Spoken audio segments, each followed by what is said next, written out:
Come on. Sadi TV. Sadi TV. In God we trust.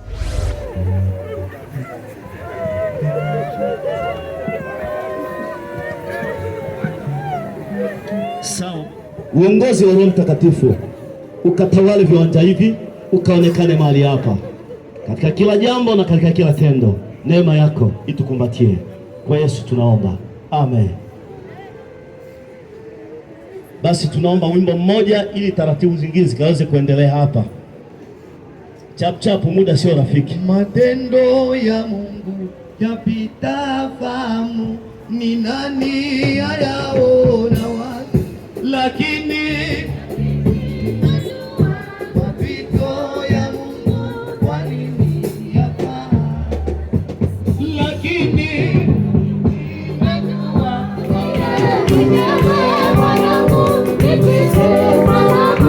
Baba yangu nitaku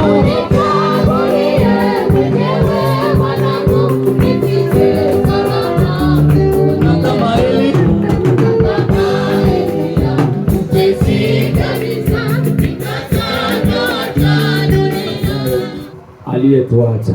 Lakini pamoja na hiyo, naomba uniazime angalau sikio lako kwa dakika chache, ili tupate kuzungumza kila ambacho Roho Mtakatifu anatamani angalau pia azungumze na sisi kwa umati wote huu wa watu ambao walioko mahali hapa.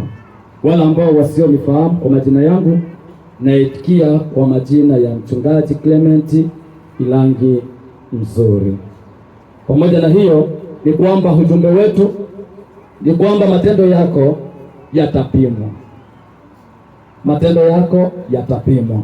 Wala ambao wako na vitabu, naomba wafungue katika kitabu chetu cha Wakorintho wa pili, sura yake ya 5 aya yake ya 10. Nasoma katika jina la Yesu Kristo. Kwa kuwa sisi sote tutasimama mbele ya kiti cha hukumu cha Kristo, ili kila mmoja apate kulipwa kwa ajili ya yale ambayo ametenda katika mwili wake, yakiwa mema au yakiwa mabaya. Tuombe Mungu. Baba, katika jina la Yesu Kristo, tumekushukuru kwa maana ulikusudia ya kwamba leo tutakuwepo katika viwanja hivi ili tushindikize mpendwa wetu ambaye uliyempendelea zaidi. Mfalme wetu, chia Roho wako Mtakatifu aendelee kusimama na kunena na watu wako ambao wanaokusanyika mahali hapa. Ni katika jina la Yesu Kristo Nazareti ali hai. Amen.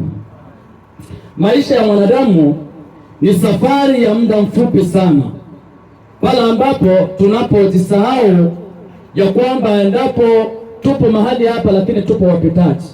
Maisha ya kila mwanadamu ni mafupi sana, lakini pamoja na hiyo ni kwamba matendo yetu ni lazima yabaki. Matendo yetu ndo ambayo tunatakiwa tuyashikilie, na unaweza ukapimwe kwa uzuri au kwa ubaya. Ndio maana Paulo akawa ametuzungumzia ya kwamba kila mtu atalipwa kulingana na kila ambacho alichokitenda. Yamkini kwamba ni kibaya, lazima atawekwa na nafasi yake, na ikiwa ni kizuri, lazima ana nafasi yake naye pia ambayo atakapoiwekewa. Leo tunamlilia mpendwa wetu ambaye ametuacha leo, lakini pia tukumbushwe ya kwamba sio urefu wa siku ndio tunaweza tutafakari, isipokuwa tunatakiwa tutafakari yale matendo ambao ametuachia, kwa sababu angelikuwepo hana matendo mabaya, yamkini kwamba watu wote mahali hapo wasingelikuwa. Lakini wengine nao pia wanafika kipindi ambapo wanajiuliza ya kwamba hivi fulani ndo amefarika, sema at least Ibilisi alivyokufa. Lakini fahamke ya kwamba wewe kama mwanadamu hauwezi ukamhukumu mwanadamu mwingine, isipokuwa ambaye atakaposimama kuhukumu watu wote ni Mungu peke yake. Bwana Yesu asifiwe sana. Jina la Bwana libarikiwe. Kwa hiyo basi tunatakiwa tujiandae katika kuishi kwa haki, na upendo pamoja na unyenyekevu, kwa sababu mwisho wa safari wetu ni Mungu ndo atakaposimama katika kiti cha hukumu ili ahukumu kwa kila mtu sawasawa na matendo yake. Ni lazima na wewe pia ujiulize ya kwamba leo yako ikifikia, leo ni ya mpendwa, lakini pia yako nayo pia kesho ikifikia, je, utaenda wapi? Hiyo swali ni lazima ujiulize kila leo. Ndio maana maandiko matakatifu katika kitabu cha Mhubiri sura yake ya 12 aya yake ya 14, Biblia imeshuhudia kwamba Mungu ataleta kila jambo au kila tendo hukumuni. Hivi ni lazima ujiulize ya kwamba na mimi pia lile ambalo mimi ninalolifanya, je, litakapopimwa kwenye mzani, kipimo kitaegamia wapi? Kitaegamia kwa shetani au kitaegamia kwa Mungu? Ndio maana maandiko matakatifu yakawa yametushuhudia katika kitabu cha Mwanzo sura yake ya 4 aya yake ya 7, Mungu yuko anaendelea kumzungumza na mtu mmoja ambaye anayeitwa Kaini, ya kwamba ukitenda mema, je, hautolipwa mema? Na ukitenda mabaya, ifahamike kwamba hayo mabaya pia yana adhabu yake. Atuzungumze tena na mpendwa ambaye amelala, isipokuwa nazungumza na wewe ambao yamkini kwamba umejisahau starehe ndo zote, kila chochote kila ambacho unatakiwa kukifanya ukifanya, lakini ifahamike ya kwamba matendo yako yatapimwa. Inawezekana kwamba yatapimwa kwa uzuri, lakini pia yanaweza yakapimwa kwa ubaya. Ni lazima utengeneze maisha yako.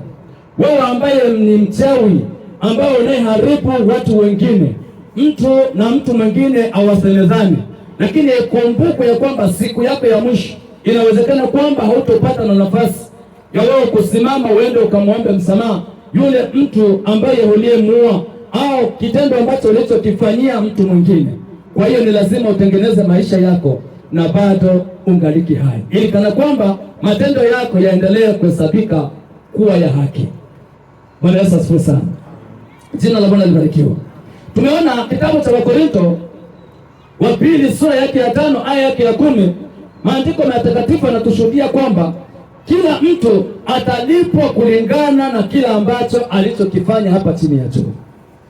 Ni lazima na wewe pia mpendwa katika Kristo, ambaye unayenisikiliza kwa muda huu, ni kwamba ni lazima ujiulize kila itwapo leo, hichi ambacho mimi ninachokifanya kwa mwenzangu, je, na mimi pia endapo kwamba hicho kipimo kitakaponirudilia nitakuwa wapi na Mungu wangu? Bwana Yesu atusaidie sana. Nitakuwa wapi na Mungu wangu? Ni lazima ukague matendo yako, yakiwa ni mazuri lazima utapewa thawabu ya milele, lakini endapo kwamba atakapokuwepo ni mabaya, ukumbuke ya kwamba utatupwa katika lile ziwa la moto.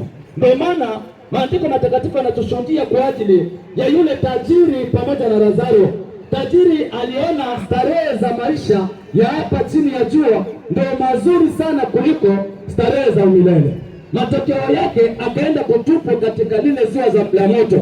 Alikosa hata na nafasi ambayo yuko na msii Lazaro ya kwamba Lazaro, angalau ningelipata hata nafasi ya dakika moja tu niende nikawaambie wa ndugu zangu ya kwamba ni lazima watengeneze maisha yao. Maisha ni ya umilele, ndio mazuri kulikoni yale ya kutupwa katika moto wa umilele. Bwana Yesu asifiwe sana. Jina la Bwana libarikiwe. Lakini pia kitabu cha Zaburi ile 90 yake 12 inatuambia kwamba ni lazima tujifunze hesabu ya siku zetu. Ni lazima na wewe pia mpendwa katika Kristo ujifunze ya kwamba siku zako zinahesabika, na endapo kwamba kama siku zako zinahesabika, je, zitahesabika kwa uzuri au zitahesabika kwa ubaya? Bwana Yesu asifiwe sana. Leo ni kwa mpendwa ambaye tutakapomshindikiza muda si mrefu, lakini inawezekana kwamba unalia kwa sababu tulikuwepo naye kwa uzuri, ametuacha ndio, lakini na wewe pia ni lazima ujue ya kwamba kesho ni yako. Na wewe pia kesho, endapo kwamba na wewe pia kesho yatakapokuwa ni yako, je, utaenda wapi? Utaenda motoni au utaenda katika umilele wa Mungu? Maandiko matakatifu katika kitabu cha Wagalatia sura yake ya 6 aya yake ya 7 inasema kwamba kila mtu atavuna kila ambacho alichokipanda. Lazima uangalie ya kwamba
nao wakatoka, kaja pia kina Musa nao wakatoka.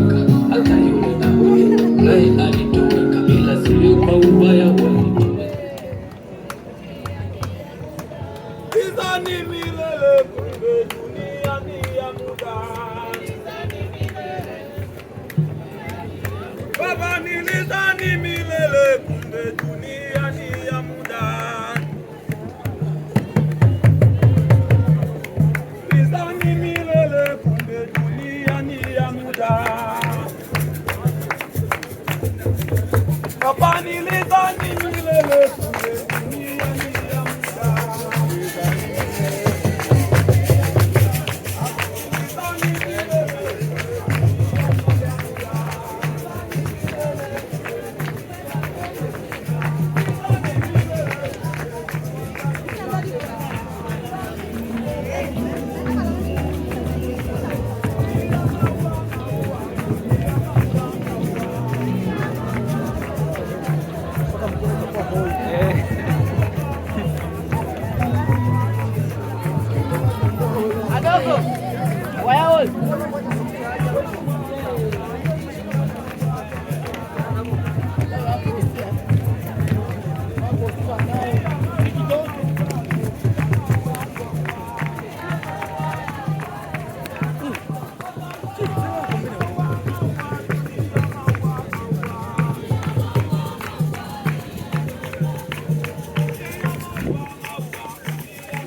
Ole kanja vini njombo wanja bore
Jina la Bwana litukuzwe.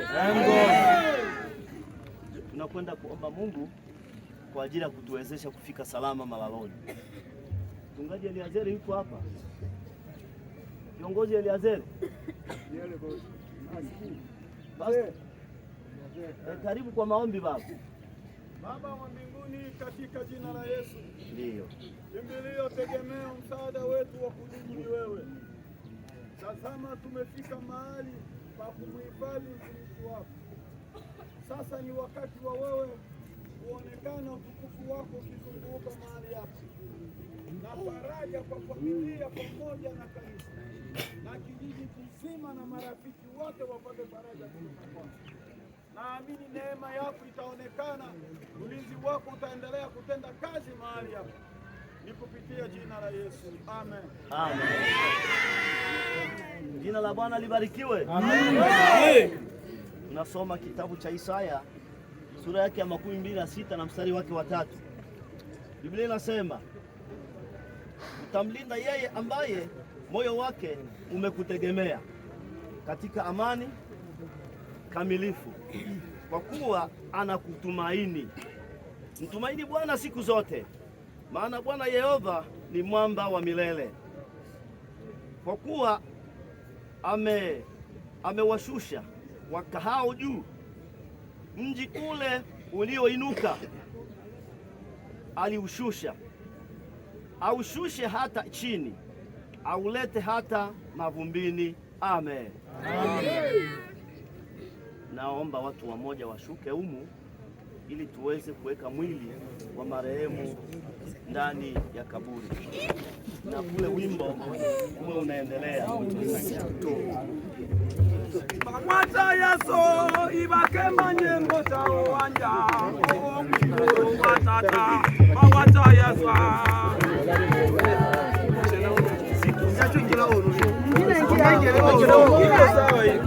iko sawa. Bakwata yaso ibake manyengo chao wanja omikuru watata bakwata yaso.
aliwaambia, mimi ndimi huo ufufuo na uzima. Yeye aniaminie mimi, ajapokufa atakuwa anaishi. Naye kila aishie na kuniamini atakuwa kabisa hata milele.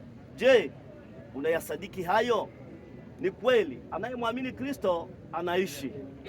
Cha msingi usadiki maneno ya Kristo, yanaumba, yanaokoa, yanatunza.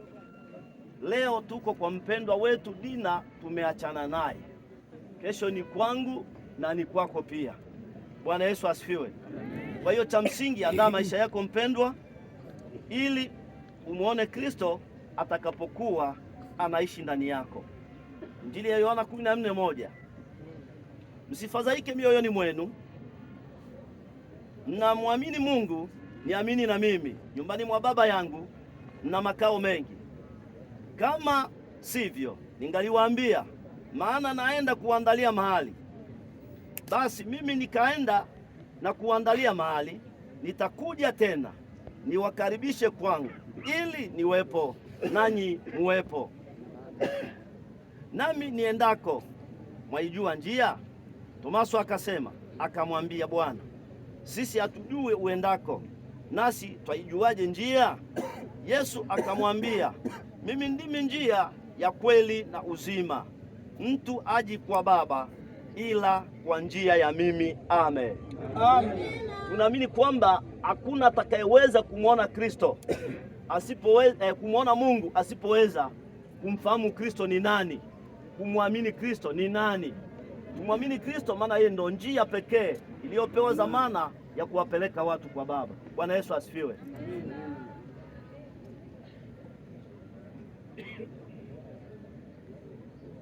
Tunasoma Mwanzo sura yake ya 3 na mstari.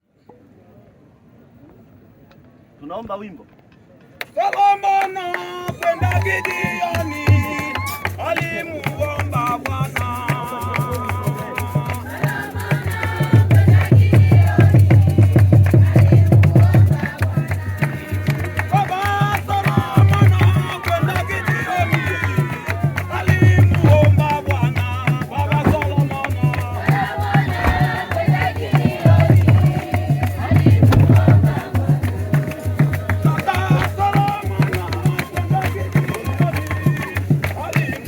Baba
kuandaa maua wanaweza yalete sasa. Bala barusha maua, wakaribisha barusha maua sasa macho ya huu. Bakatola kale na mtu ni kuishi. Na ikiwa hakuna huduma ya maua, tunakaribisha uongozi wa familia kwa neno. Bwana Yesu asifiwe. Amen. Bwana Yesu asifiwe. Amen. Familia ya Joshua Longo, tunashukuru kanisa, tunashukuru ndugu, jamaa na marafiki na wote ambao tumeungana kwa pamoja kuja kusindikiza mwili wa marehemu mpendwa.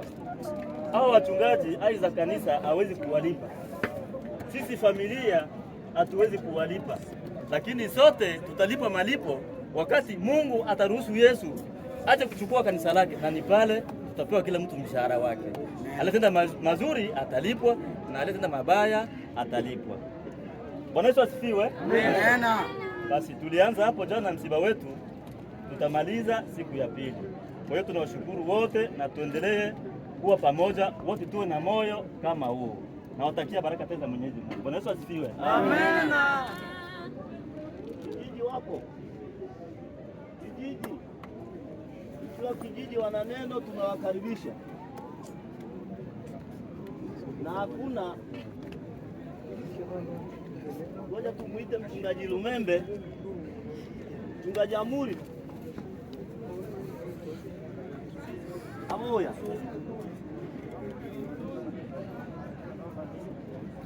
Basi tunaomba kwa ajili ya utaratibu wa kurudi malaloni. Kurudi nyumbani. Bwana Yesu asifiwe. Amen. Karibu kiongozi kwa maombi. Baba, tunasema asante kwa sababu umetuongoza kufika mahali hapa na tumemaliza shughuli hii kwa uwezo wa Roho Mtakatifu. Tunakuomba Baba, ulinde nyumba hii ambayo tumehifadhi mtumishi wako. Tunaomba malaika kutoka mbinguni waweze kuzunguka mahali hapa. Tazama Baba, tunaenda kutoka hapa tunarudi nyumbani pale. Tunakuomba ututangulie, ulinzi wako utuhifadhi. Asante kwa kuwa umesikia na ubariki kila mmoja aliyetoa nafasi ya kufika mahali hapa. Asante kwa kuwa utatuongoza. Tunaomba katika jina la Yesu Kristo, Bwana aliye na Mwokozi wetu. Amen. Amen. Basi tunaomba nyimbo zituongoze turudi nyumbani tena kwa utaratibu. Basi.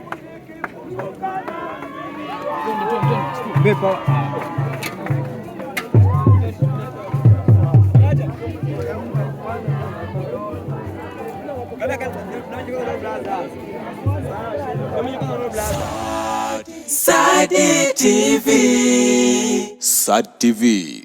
In God we trust.